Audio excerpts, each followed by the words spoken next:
اعوذ باللہ من الشیطان الرجیم، بسم اللہ الرحمن الرحیم۔ الحمد للہ رب العالمین، والصلاۃ والسلام علی سید المرسلین وخاتم النبیین، اما بعد۔ صحیح بخاری باب کتاب التفسیر، حدیث نمبر 4734، اردو ترجمہ۔ اللہ تعالیٰ کا ارشاد، ہرگز نہیں ہم اس کا کہا اور اس کے اعمال نامے میں لکھ لیتے ہیں، اور ہم اس کو عذاب میں بڑھاتے ہی چلے جائیں گے۔ ہم سے بشر بن خالد نے بیان کیا، کہا ہم سے محمد بن جعفر نے بیان کیا، ان سے شعبہ نے، ان سے سلیمان اعمش نے، انہوں نے ابو زحیٰ سے سنا، ان سے مسروق نے بیان کیا کہ خباب بن ارت رضی اللہ عنہ نے بیان کیا کہ میں زمانے جاہلیت میں لوہاری کا کام کرتا تھا اور عاص بن وائل پر میرا کچھ قرض تھا۔ بیان کیا کہ میں اس کے پاس اپنا قرض مانگنے گیا تو وہ کہنے لگا کہ جب تک تم محمد صلی اللہ علیہ وسلم کا انکار نہیں کرتے تمہاری مزدوری نہیں مل سکتی۔ میں نے اس پر جواب دیا کہ خدا کی قسم میں ہرگز صلی اللہ علیہ وسلم کا انکار نہیں کر سکتا، یہاں تک کہ اللہ تعالیٰ تجھے مار دے اور پھر تجھے دوبارہ زندہ کر دے۔ عاص کہنے لگا کہ پھر مرنے تک مجھ سے قرض نہ مانگو، مرنے کے بعد جب میں زندہ ہوں گا تو مجھے مال و اولاد بھی ملیں گے اور اس وقت تمہارا قرض ادا کر دوں گا۔ اس پر یہ آیت نازل ہوئی، افرأیت الذی کفر بآیاتنا وقال لاؤتین مالا وولدا۔ حدیث نمبر 4735، اردو ترجمہ۔ اللہ تعالیٰ کا ارشاد ہے، اور اس کی کہی ہوئی باتوں میں کہ ہم ہی وارث ہیں اور وہ ہمارے پاس تنہا آئے گا۔ ابن عباس نے کہا کہ آیت میں لفظ الجبال ہدا کا مطلب یہ ہے کہ پہاڑ ریزہ ریزہ ہو کر گر جائیں گے۔ ہم سے یحییٰ بن موسیٰ بلخی نے بیان کیا، کہا ہم سے وکیع نے بیان کیا، ان سے اعمش نے، ان سے ابو زحیٰ نے، ان سے مسروق نے اور ان سے خباب بن ارت رضی اللہ عنہ نے بیان کیا کہ میں پہلے لوہار تھا اور عاص بن وائل پر میرا قرض چاہیے تھا۔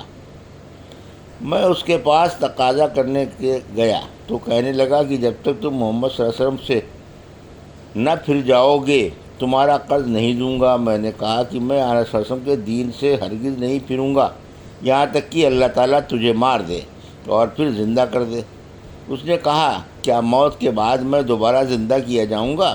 پھر تو مجھے مال و اولاد بھی مل جائیں گی اور اسی وقت تمہارا قرض بھی ادا کر دوں گا۔ راوی نے بیان کیا کہ اس کے متعلق آیت نازل ہوئی کہ افرأیت الذی کفر بآیاتنا وقال لاؤتینا مالا وولدا زرع الغیب ام متخذ عند الرحمن عہدا کلا سنکتب ما یقول ونمد له من العذاب مددا ونرثه ما یقول ویاتینا فردا۔ بھلا تم نے اس شخص کو بھی دیکھا جو ہماری آیتوں کا انکار کرتا ہے اور کہتا ہے کہ مجھے تو مال اور اولاد مل کر رہیں گی؟ تو کیا یہ غیب پر آگاہ ہو گیا یا اس نے خدائے رحمان سے کوئی عہد کر لیا؟ ہرگز نہیں، البتہ ہم اس کا کہا ہوا بھی لکھ لیتے ہیں اور اس کے لیے عذاب بڑھاتے ہی چلے جائیں گے، اور اس کی کہی ہوئی کہ ہم ہی مالک ہوں گے اور وہ ہمارے پاس اکیلا آئے گا۔ سورۃ طٰہٰ کی تفسیر، حدیث نمبر 4736، اردو ترجمہ۔ حضرت سعید بن جبیر اور ضحاک بن مزاحم نے کہا، حبشی زبان میں لفظ طغیٰ کے معنی اے مرد کے ہیں، کہتے ہیں کہ جس کی زبان سے کوئی حرف نہ نکل سکے یا رک کر نکلے تو اس کی زبان میں عقدہ گرا ہے۔ حضرت موسیٰ علیہ السلام کی دعا وَاحْلُلْ عُقْدَةً مِّن لِّسَانِی میں یہی اشارہ ہے۔ عذری کے معنی میری پیٹھ، فی صحتکم کے معنی تم کو ہلاک کر دے۔ لفظ المثلی اور مثل کا مؤنث ہے، یعنی تمہارا دین۔ عرب لوگ کہتے ہیں مسئلہ اچھی بات کرے۔ خزل امثل یعنی بہتر بات کو لے۔ ثم استوى صفا، توا صفا عرب لوگ کہتے ہیں کیا آج تو صف میں گیا تھا، آج تو صف میں گیا تھا، یعنی نماز کے مقام میں جہاں جمع ہو کر نماز پڑھتے ہیں جیسے عیدگاہ وغیرہ۔ فاوجس دل میں سہم گیا، خیفتہ اصل میں خوفتہ تھا، داؤ واؤ بے سبب کسرہ ما قبل یا ہو گیا۔ فی جذوع النخل، کھجور کی شاخوں پر، فی علی کے معنی میں ہے۔ خطبکا یعنی تیرا کیا حال ہے، تو نے یہ کام کیوں کیا۔ مساس مصدر ہے، ماسا مساسا سے یعنی چھوٹا۔ للن سفنا بکھیر ڈالیں گے، جلا کر راکھ کو دریا میں بہا دیں گے۔ وآب وہ زمین جس کے اوپر پانی چڑھ آئے، یعنی صاف ہموار میدان۔ صفا ہموار زمین۔ اور مجاہد نے کہا زینت القوم سے وہ زیور مراد ہے جو بنی اسرائیل نے فرعون کی قوم سے مانگ کر لیا تھا۔ فقذفتھا میں نے اس کو ڈال دیا۔ وَكَذَلِكَ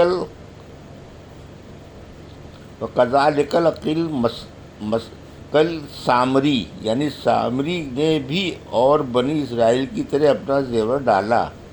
فنسی موسیٰ، یعنی سامری اور اس کے تابعدار لوگ کہنے لگے موسیٰ چوک گیا کہ اپنے پروردگار بچھڑے کو یہاں چھوڑ کر وہ کوہ طور پر چلا گیا۔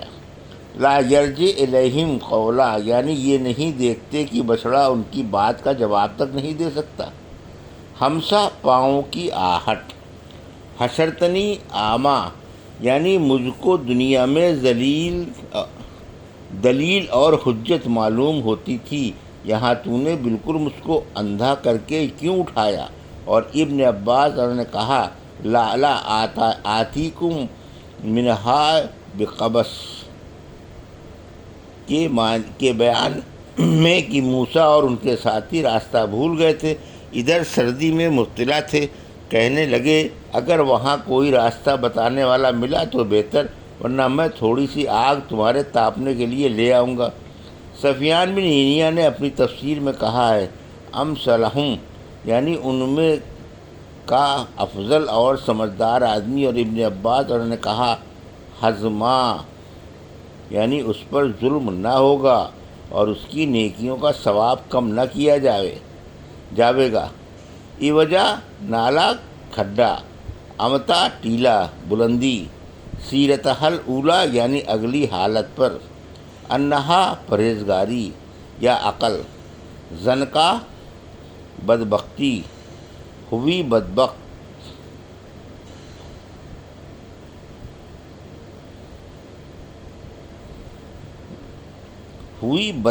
ہوا، المقدس برکت والی طوا اس وادی کا نام تھا۔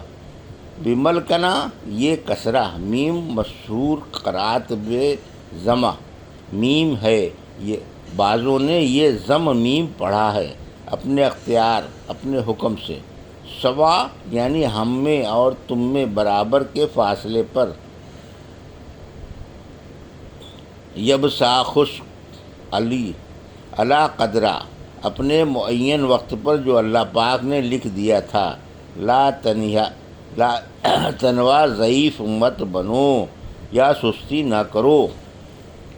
اللہ تعالیٰ کا ارشاد ہے اے موسیٰ میں نے تجھ کو اپنے لیے منتخب کر لیا۔ ہم سے سلط بن محمد نے بیان کیا، کہا ہم سے مہدی بن میمون نے، ان سے محمد بن سیرین نے، اور ان سے ابو ہریرہ نے کہ رسول اللہ صلی اللہ علیہ وسلم نے فرمایا عالم مثال میں حضرت آدم اور موسیٰ کی ملاقات ہوئی۔ عالم مثال میں حضرت آدم اور موسیٰ علیہ السلام کی ملاقات ہوئی تو موسیٰ نے آدم علیہ السلام سے کہا کہ آپ ہی نے لوگوں کو پریشانی میں ڈالا اور انہیں جنت سے نکالا۔ حضرت آدم علیہ السلام نے جواب دیا کہ آپ وہی ہیں جنہیں اللہ تعالیٰ نے اپنی رسالت کے لیے پسند کیا اور خود اپنے لیے پسند کیا اور آپ پر توریت نازل کی۔ حضرت موسیٰ علیہ السلام نے کہا جی ہاں۔ اس پر حضرت آدم علیہ السلام نے فرمایا کہ پھر آپ نے تو دیکھا ہی ہوگا کہ میری پیدائش سے پہلے ہی یہ سب کچھ میرے لیے لکھ دیا گیا تھا۔ حضرت موسیٰ علیہ السلام نے فرمایا کہ جی ہاں معلوم ہے، چنانچہ آدم علیہ السلام موسیٰ پر غالب آ گئے۔ یہ تھی صحیح بخاری باب کتاب التفسیر کی حدیث نمبر 4734 سے 4736 کا اردو ترجمہ جو ابھی آپ نے سماعت فرمایا۔ اللہ سے دعا ہے کہ اللہ میں حدیثوں کی صحیح سمجھ عطا فرما اور اس پر عمل کرنے کی توفیق عطا فرما، آمین یا رب العالمین۔